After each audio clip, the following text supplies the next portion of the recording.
So the things we'll be going through today, we'll talk a little bit about the application process as a whole. So the majority of you who are attending today likely will have not yet submitted an application for admission, whether that be you're planning to do it for this year or maybe you're planning for years in the future. So that starts off a little bit with choosing your campus and your program, but then also analyzing the admission requirements and what it would take to be admitted to your program.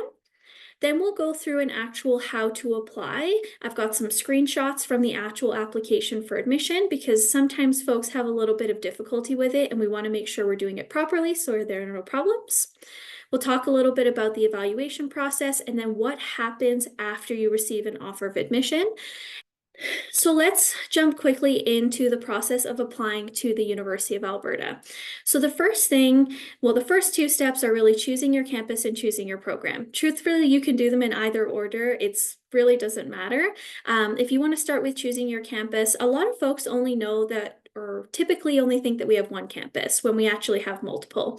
So folks are most familiar with our North Campus, which is right in Edmonton, but we also have our Campus Saint-Jean, which is our French language campus, and then also our Augustana campus, which is more of our rural campus in Camrose, Alberta, which is about an hour away. Each of these campuses has their own experience and their own unique programs. So if you're not 100% sold yet on what program you're looking for, explore the different campuses and see if perhaps the program you're interested in is offered somewhere else that you weren't even aware of. The second, or again, first step, depending on which order you prefer to do it in, would be to choose your program. So the U of A has over 200 programs for you to pick from at the undergraduate level, which again is what we'll be focusing on today. So whether that's bachelor's degree programs, or we also have professional programs as well that you might be interested in, typically in health sciences. So things like dentistry or pharmacy, things like that would also fall under this category. Part of choosing your program will really be one, what you're interested in, but two, are you also eligible for that program as well? So part of that will be looking at the admission requirements when it comes to averages and courses. But we're here to help you with that. So if at any point you feel you need to speak with an advisor to talk through your options and what decision to make, we do have advising appointments that are available. So our first recommendation would be that you book with a faculty-specific advisor. That's if you know exactly which program you're interested in. Or if you're not 100% sure or you're between faculties, you can always book general advising. So that would actually be with myself or Danielle. We can help you sort of talk through that process. We also have an on-demand video library if you wanted to learn more about the programs and see previously recorded videos that are appropriate to you as a transfer student, but also perhaps appropriate to you for someone who's interested in engineering per se. You can also check that out. And then the last thing I'll mention, because sometimes people skip over this and don't realize this is an option, is on our application for admission, you are actually able to pick two programs. So your first choice, or your P1 is what we call it, is your really diehard, this is my first choice, I absolutely have to have it. And then your P2 or your second choice would be sort of a backup, another program that you would be happy to enter, but would only be considered if for whatever reason you're not eligible for your first choice program. Now, thinking a little bit about the requirements as a transfer student to come to the University of Alberta. The first thing I want to define is just who is a transfer student. A transfer student is literally anyone who has any post-secondary experience, whether it be getting a certificate, getting a diploma, getting a degree, or only doing any of those things partially. As soon as you take just one post-secondary course, you are considered a transfer student because you pursued education beyond high school. Now, depending on how many courses you actually completed, that will then determine the type of evaluation that you receive. So a blanket statement that we would normally make is that you need a minimum of 24 transferable credits to be considered a post-secondary transfer student. Now, this doesn't mean that if you have less than 24, we're just going to push you aside and not consider you. It just means that when you have less than 24 transferable credits, we're going to have to take into account some of your high school coursework because there's not enough post-secondary coursework to consider on its own. Now, I will quickly break down what it means to have 24 credits because not every school uses the same credit system. So at the U of A, we use a 3 credit system. So what that means is for us, 24 credits is actually 8 classes. That would be 8 classes that were each 1 semester. So for example, you could take 4 classes in the fall term and 4 classes in the winter term. That would be those 8 transferable credits. So don't worry if your other institution uses a different credit system. We're going to look at the courses as a whole. And like I said, if you have less than this threshold number, you need to keep in mind that we will take into account your high school performance as well. Now, the second step would be to look at what the minimum grade point average is for your program. So for most programs, the minimum grade point average, or GPA, is between 2 and 2.3, but for some of our honors programs or more highly sought after programs, that might be higher, such as a 3.0 on a 4.0 grading scale. The minimum GPA is what will make you eligible, not necessarily what will make you competitive, which goes into the next point of what is the competitive grade point average of my program. So these are actually available for you to look at online. This is a new thing we've come out for with this year. Previously, those competitive GPAs were not available, but they are now. So you can see them online at uab.ca/averages. You just have to scroll down a little bit on the page. I'll show you what it looks like afterwards. But what you're able to see there is based on last year and who we admitted, what grades did they have? Which program were they entering and how competitive were they as an applicant? And that will give you a better baseline of where you are in regards to your peers. So if you're really far out from the competitive GPA for a program, you may want to consider one that's more in line with your academic performance. And then the last thing to touch on for requirements would be if there's any specific coursework that's required. So for example, a lot of our science-focused faculties, so that would be our Faculty of Science, Faculty of Engineering, even our faculties of Nursing and KSR, they require certain high school coursework. Now, if you're over that 24 credit threshold, the grades don't actually matter in those high school courses, but it matters that you completed the appropriate courses to then continue in the degree. So for example, if you were applying to the Faculty of Science for a major in biology, but you never took biology in high school, you would not be eligible for that program because you don't have the appropriate prerequisites. So that would be an example of high school. An example of pre-professional coursework is most typically aligned with those professional health sciences programs that I spoke about, but also a popular one is also our Faculty of Business, for example. The Faculty of Business requires transfer students to have 5 specific courses completed. They're English, 2 economics courses, and then calculus and statistics. That is the baseline requirement for admission to those programs.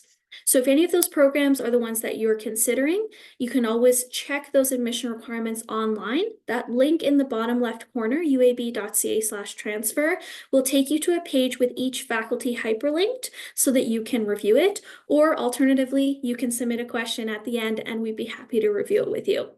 But these are the 4 points that you need to keep in mind when you're considering which program to apply to and considering how successful you may be.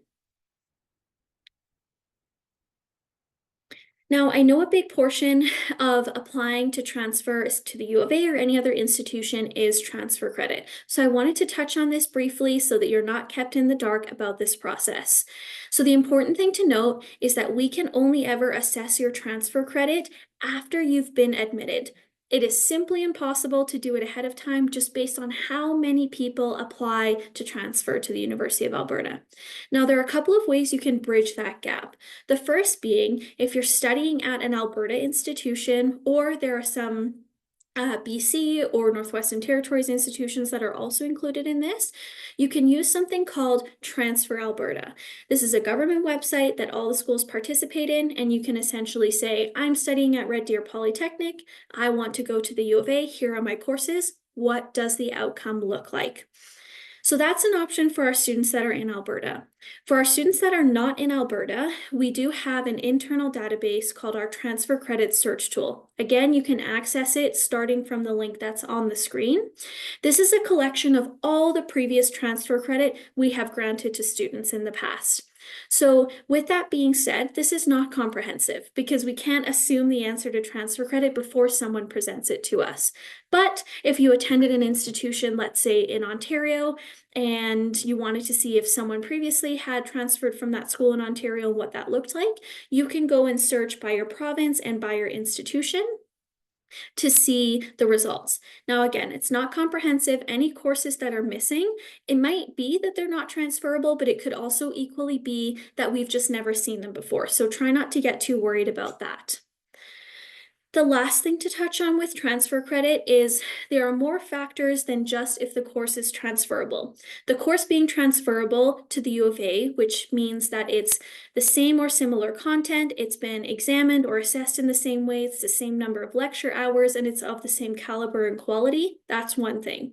The other aspects are, two, have you performed well enough to receive transfer credit? So any courses that are external to the U of A have to have a grade of C minus or higher. If you have a grade that is below that, you will not be eligible for transfer credit for that specific course. And then the third factor, which doesn't necessarily apply right now, but would apply in the future, is do those courses actually fit into your program? If you were at a university studying history, but now you're switching into psychology, there's not a lot of overlap there. So some of those history courses might not transfer because you're going to have set requirements for psychology that you need the space to complete. If you have any questions, again, about the transfer credit, just let us know. We'd be happy to answer them. Now, I said I would talk or show you what it looks like to look at the AGPA ranges. So this is a screenshot from the website that I shared previously, which is uab.ca/averages. This is what it looks like. So you're going to want to scroll down until you see fall 2024 AGPA ranges. And then all the faculties are listed below each other. And then you can expand the faculty you're interested in. There are some faculties that will just have one average, but there are some, for example, like the Faculty of Arts, where the average is not consistent across some programs. Or all programs. Some are outliers, and those will be listed below. So this is what you're going to want to reference if you're wondering whether or not you fit within that competitive range for the program. The last thing that I want to touch on when it comes to requirements for entry into programs is English language proficiency. And I want to touch on this because I know we'll have a varying audience with us tonight. So English language proficiency is very important because obviously the language of instruction at the U of A is English. And so every student needs to be able to prove that they have the ability to perform in the English language. Now, most people, if you studied in Canada for a reasonable number of years, you will meet this automatically and you will not be asked to provide proof. But for those of you that might be newcomers to Canada, you might be asked to provide proof of English language proficiency. Now, there are a number of ways this can be met. There's really a wide spread.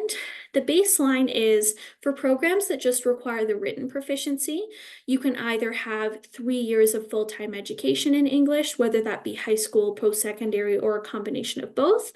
If you took, for example, grade 12 English in Alberta, that would satisfy that as long as you received a certain grade percentage. But a lot of students who are newcomers to Canada or haven't been here for that long will likely write an English language proficiency test like IELTS or TOEFL or even Duolingo. But all of the options, again, I promise you there's so many, you can see them online at uab.ca/language recs. Now, there are some programs that specifically require spoken English language proficiency, which is different than written English language proficiency. Those programs would be education, nursing, and then also professional health sciences programs. And so you can meet it in similar ways with, for example, years of study in English or a test, but the requirements for the score will be higher. So make sure you're checking this ahead of time. It does not need to be present when you submit the application, but it does need to be present by our document deadline, which for this cycle is June 15th of next year. So that's something we'll use to confirm your offer of admission. We don't need it right at the beginning. All right. The third step that we'll get into is actually submitting the application. So obviously for fall 2025, which is next year, the applications are already open. They've been open since October 1st. So if you're still considering applying, I really do encourage you to apply as early as possible. The reason why I say this is because the later you leave it, the harder you make it for yourself.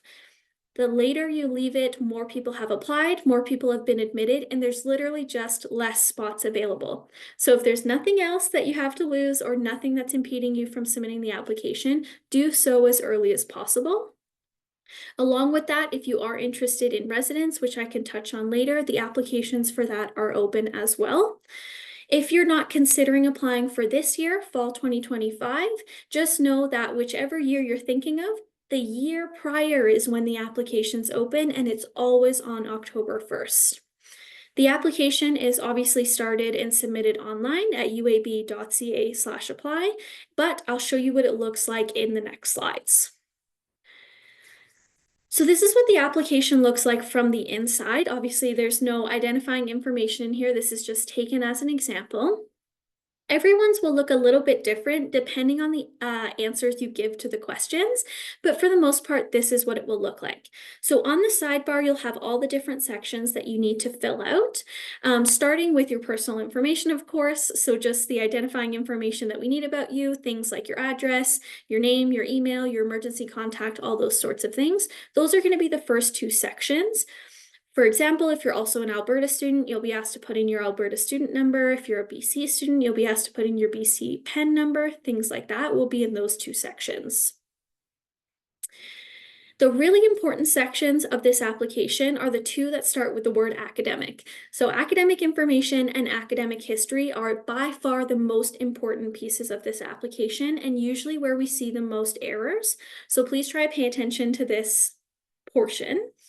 So these are the sorts of questions you'll get as a transfer student. So with each answer, the yes and no that you say will change some of the answers that come up below. But for the most of you, you'll be saying that you're a post-secondary applicant, and then you'll choose whichever applies to you. So if you're at a university or a college, that would be the first one. But if you're doing like a polytechnic, for example, or a technical program, you might answer differently. It will also ask you if you've ever been required to withdraw. It will ask you how many courses if it's above 8. Obviously, the reason why we ask this is so we know what type of evaluation to conduct based on the fact that the 8 courses is the threshold. And then we will also ask you if you plan to have a university degree by the time you start your new program. That's because we have some after degree programs, which is where students complete a second bachelor's degree. But if that's not you, you will probably answer no to that question. Again, part of the academic information will also be the curriculum you've done, but at the high school level. This is just an example of like Canada, for example. If you were to click advanced placement or any of the other options, the second question will change ever so slightly, but just make sure you're answering truthfully. Doesn't matter what the answers are, just that they're correct. And then we come to the academic history section. This is where you're going to input the actual names, levels, and date ranges of where you've attended an educational institution in the past. An issue that we see a lot with this portion of the application is students not putting the correct start and end dates for their institutions. The reason why that is a problem has to come with the transcripts because we need the information to match. So for example, if you say, oh, I only started at the University of Victoria in 2022, but your transcript says 2020, we're going to have a problem with that because there's a discrepancy within the dates. So make sure you're doing the start date correctly and the end date correctly. If you're planning on transferring for next year, for example, your end date would likely be April of next year because you would finish your second semester and then you do not plan to continue your studies. For those of you that are in Alberta, the other reason why these dates are important is because we have the ability to pull your transcripts for you, but based on your answers, we'll indicate which date we pull them, but we'll touch more on that later. Then we'll move on to the actual program selection. So this is where you'll choose what program you want to apply to. So obviously you'd be choosing the fall semester, and that's obvious because new students always start in the fall semester. If you're entering a degree program, you will always start in September. You will not start any other time. It won't be winter, it won't be January, it will always be fall. And then you'll actually choose your campus and choose your program. So again, obviously, if you pick a different faculty, then the program options will be different. And then you might be asked, for example, to pick a major or a minor. That will be different depending on which program you choose. And then that last question where I talked about earlier, if you wanted to apply to a second choice, you would pick yes.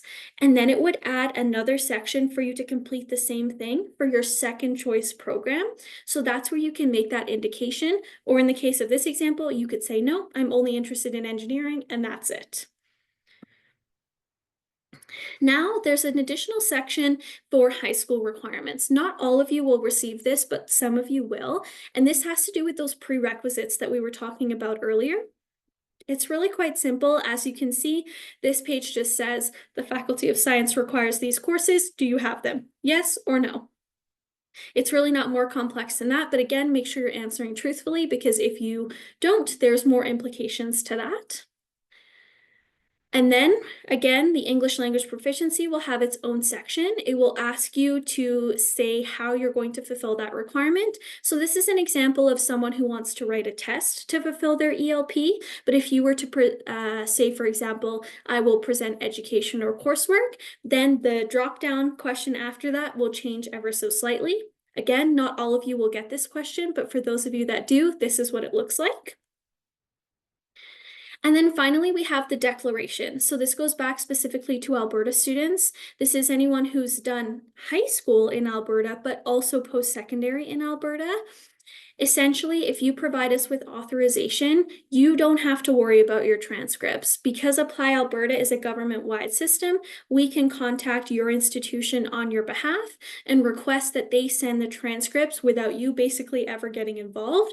My recommendation is, if you are an Alberta student, always click yes to this, because then there's literally no chance of you ever missing a deadline, because we will take care of it for you.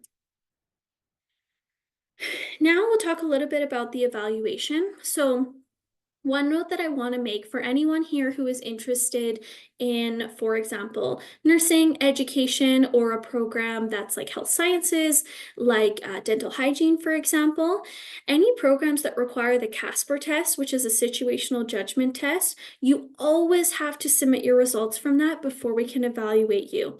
So if you're interested in one of those programs I listed and you haven't signed up to write the Casper test, please do it, because otherwise your file will just sit there and not be actioned until we get that result. But for the rest of you, when it comes to the evaluation, the process for transfer students is a little bit more lengthy. And that's just because every single applicant requires a manual evaluation. We can't use the computer. We need an actual human to look at your documents and check you for admission to your program. There are some faculties who require fall term grades, so this current semester that we're in, before they will evaluate your application. So some examples of that would be the Faculty of Business. And then the Faculty of Science is sometimes like that, but you might get a notification saying, hey, we've looked at your application, but we want to wait until the end of the semester, and then we'll evaluate you again. So if you submitted and you haven't heard back, don't worry, that's not abnormal. It's just that it takes a little bit longer, but if anything was wrong, you would know that. So just assume everything is okay and you will get your turn eventually. We do see an influx of admission offers for transfer students. They do happen in the beginning of the new year, so anticipate that that might be the timeline that's appropriate to you.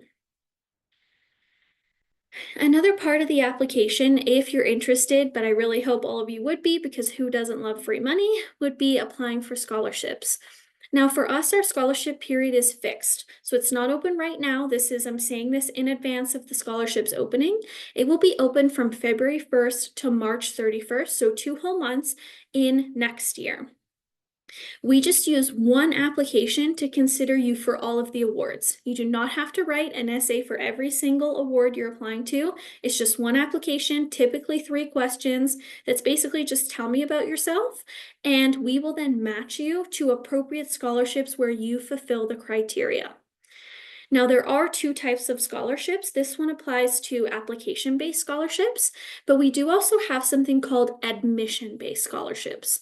These are automatic, so you do not have to take any extra steps to be considered for these awards. This is simply based on your grade point average, simply based on your GPA. So when we do that calculation, you will be entered into the pool to be considered for this award. which for this year, the monetary amount is up to $2,500. That $2,500, sorry, would be for anyone who's a domestic student, so a Canadian citizen or a permanent resident. If you are an international student who is on a study permit, that amount is different for obvious reasons because your tuition amount is also different and it would be proportionate to that.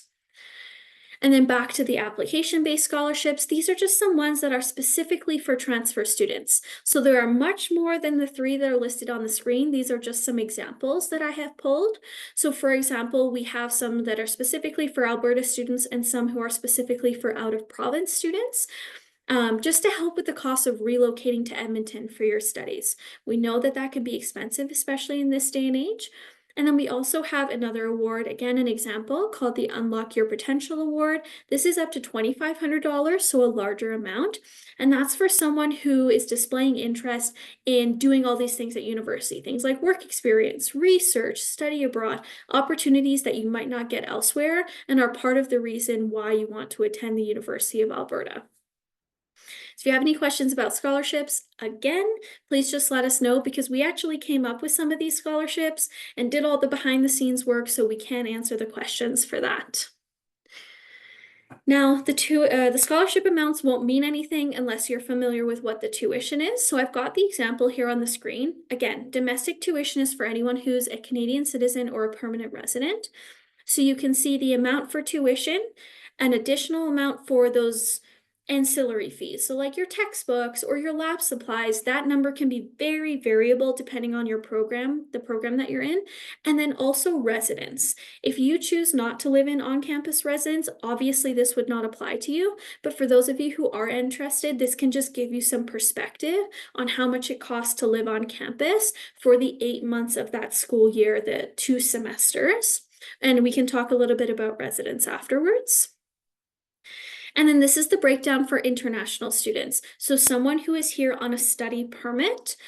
The great thing for international students who choose to attend the University of Alberta is we have something called tuition guarantee.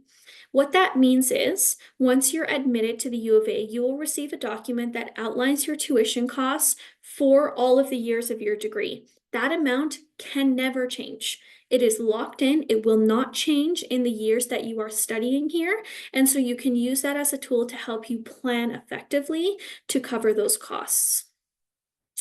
At the end of the day, if you want something that's more specific to your program, use our cost calculator, which is the link that's highlighted in white, uab.ca/costcalc. You can go in, you can say things like, I'm a Canadian citizen, I'm interested in arts and sociology, and I do not want to live in residence, and it will spit out a chart that breaks down all of the costs. There are some costs that you can opt out of. For example, there's additional health and dental insurance that students can opt out of, and certain dedicated students' union fees that you can choose to opt out of. Not everything is like that, but some of them are, just another way to reduce the cost. And then also a part of some of those fees is, as a student at the U of A, you do get a transit pass for the city of Edmonton and surrounding areas included in that. Now, speaking of residence, I'll just cover this quickly because this might not apply to everyone, but we do have specific upper year student residences on campus. So you would not be in with the first years, you would be in a separate residence building. All of our upper year residence buildings are apartment style. So we have studios, 1 bedrooms, 2 bedrooms, 4 bedrooms, and 6 bedrooms. They're all in various buildings across campus. The nice thing about living in an apartment style is you've got shared community areas. So for example, if you lived in a 2-bedroom, you'd have your own bedroom, but you would share the kitchen area and the living area and the bathroom.